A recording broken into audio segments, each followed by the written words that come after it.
புதுவை விழா நேயர்களுக்கு என் அன்பான வணக்கம். நான் உங்கள் கலாவிசு, புதுச்சேரியிலிருந்து. அமரன் அப்படின்னு ஒரு படம். அதில் சிவகார்த்திகேயன் நடிச்சிருக்கிறாங்க. நம்ம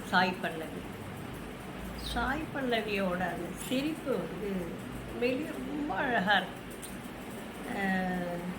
நம்ம வீட்டு பொண்ணு அப்படிங்கிற மாதிரியான ஒரு உணர்வை கொடுக்குது. அதே மாதிரி தான் சிவகார்த்திகேயனும் அம்மாவுடைய அந்த நட்சத்திர வெளிச்சம் அது இருந்தாலும் கூட ஒரு ஒரு நம்ம வீட்டு பக்கத்து வீட்டு பிள்ளை அந்த மாதிரியான ஒரு உணர்வை கொடுக்கக்கூடியவர் சிவகார்த்திகேயன். அதுதான் அவருடைய வெற்றிக்கும் காரணம். ஒரு மிகைப்படுத்தப்படாத ஒரு நடிப்பு அவர்கிட்ட இருக்கும். ரொம்ப எதுக்கெடுத்தாலும் சண்டை போடுற காட்சிகள் அது மாதிரிலாம் இல்லாமல் இயல்பாக நம்ம வீட்டில் என்ன நடக்கும், பக்கத்து வீட்டில் என்ன நடக்கும், அந்த மாதிரியான படங்களாக தேர்ந்தெடுத்தது தான் அவருடைய வெற்றிக்கும் காரணமாக இருந்தது. இப்போது அமரன் நம்மளுடைய இராணுவத்தை பற்றிய ஒரு கதை அப்படின்னு சொல்லும்போது நமக்கெல்லாம் கொஞ்சம் மகிழ்ச்சியாக இருந்தது. பரவாயில்லையே, ஒரு இராணுவத்தை பற்றி ஒரு கதை எடுக்கிறாங்க, அது தமிழ்நாட்டில் வெற்றி பெறுது, நிறைய பேர் பார்த்துட்டு வெளியில் கதறி அழறாங்க. இவ்வளவு கஷ்டம் இருக்கா இராணுவத்தில் அப்படின்னு சொல்லி கேட்குறாங்க. அதை பற்றி நிறைய பேசுகிறாங்க. இவ்வளவு கஷ்டப்பட்டு ஒரு மக்கள் நம்மளை காப்பாற்றிட்டு இருக்கிறதுனால தான் நம்ம நிம்மதியாக இருக்கோம் அப்படிங்கிற உணர்வு வருது. தேசப்பற்று அதிகமாகுது. பொதுவாகவே நம்ம எல்லாரும் இனம், மதம், மொழி அப்படின்னு வேறுபட்டு இருந்தாலும் கூட ஒரு தேசிய கீதம் அப்படிங்கும்போது எங்கேயோ ஒழிச்சா கூட இங்கே எழுந்திரிச்சு நிற்கிற உணர்வோடு இருக்கக்கூடிய மக்கள் தான் நம்முடைய மக்கள். அந்த உணர்வை இன்னும் அதிகப்படுத்தி இருக்கு அப்படின்னு நினைக்கும் போது உண்மையிலேயே மனசுக்கு ரொம்ப சந்தோஷமாக இருக்குது. அதில் 1000 குறைகள் சொல்கிறாங்க, நிறைய இருக்கும்.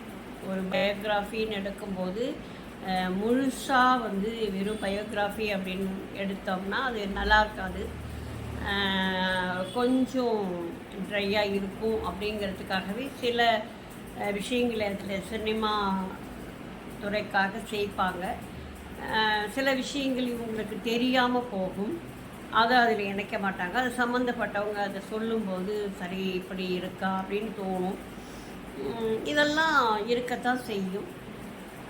ஆனாலும் கூட இதையெல்லாம் கடந்து அந்த படத்தின் வெற்றி அப்படிங்கிறது இந்தியாவின் வெற்றி அப்படின்னு நம்ம கொண்டாடப்பட வேண்டிய ஒரு விஷயமாக நான் நினைக்கிறேன். ஏன்னா நம்ம பெரும்பாலும் ஒரு இராணுவ வீரரையோ அல்லது இராணுவத்திலேருந்து திரும்பி வராங்க, ஒரு சோல்ஜர் வராரு அப்படின்னா பார்த்தோம்னா அவங்களுக்கு மரியாதை கொடுப்போம், எல்லாமே செய்வோம். ஆனால் அவர்களுடைய கஷ்டம் என்ன அப்படிங்கிறது நமக்கு தெரியவே தெரியாமல் இருக்கும். அவர்களுக்கு அடுத்த கட்ட வேலை என்ன அப்படின்னு சொல்லி பார்த்தீங்கன்னா, பேங்க் வாசலில் நின்றுட்டு ஒரு துப்பாக்கி வச்சுக்கிட்டு நிற்கிற ஒரு பாதுகாவலர் வேலை, இப்படித்தான் அவங்களுக்கு கிடைக்குமே தவிர அதை தாண்டி ஒரு பெரிய வேலையில் அவங்க இருந்ததாக எனக்கு தெரியலை. அதுக்கு அடுத்து பார்த்திங்கன்னா அவங்களுக்கு சம்பளம் அப்படிங்கிறது சாதாரணமான பணியில் இருக்கிறவங்களை விட அந்த சம்பளம் மிக குறைவு. உயிருக்கு உத்தரவாதம் இல்லை, எந்த நேரத்தில் என்ன நடக்கும் அப்படிங்கிறது தெரியாத ஒரு இடத்துல எப்பயும் நம்ம சாகலாம் அப்படிங்கிற ஒரு எண்ணம் இருந்தாலும் கூட எல்லாம் தூக்கி அந்தாண்ட வச்சுட்டு நாட்டுக்காக, என்னுடைய நாட்டுக்காக சின்ன தீக்குச்சி வெளிச்சம் கூட ஏற்ற முடியாத இடங்கள்லாம் இருக்குது. அந்த இடத்துல கூட அவர்களுடைய பணி செம்மையாக இருக்கிறது அப்படிங்கிற விஷயமெல்லாம் இன்றைக்கு கடைக்கோடி மனிதனுக்கும் போய் சேர்ந்துருக்கு அப்படின்னு சொன்னால் அது அமரன் படத்தினுடைய வெற்றி அப்படின்னு தான் நம்ம சொல்லணும்.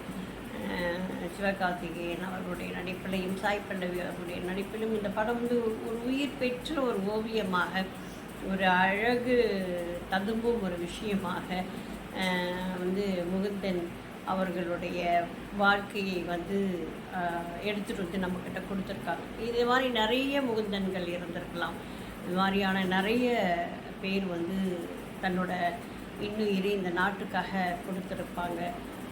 அவர்கள் எல்லோருக்கும் நம்ம ராயல் சல்யூட் அடிக்க வேண்டிய ஒரு நேரமாக இதை நம்ம எடுத்துக்கணும். அது மட்டும் இல்லாமல் ஒரு இராணுவ படை வீரரை நம்ம பார்க்குறோம்.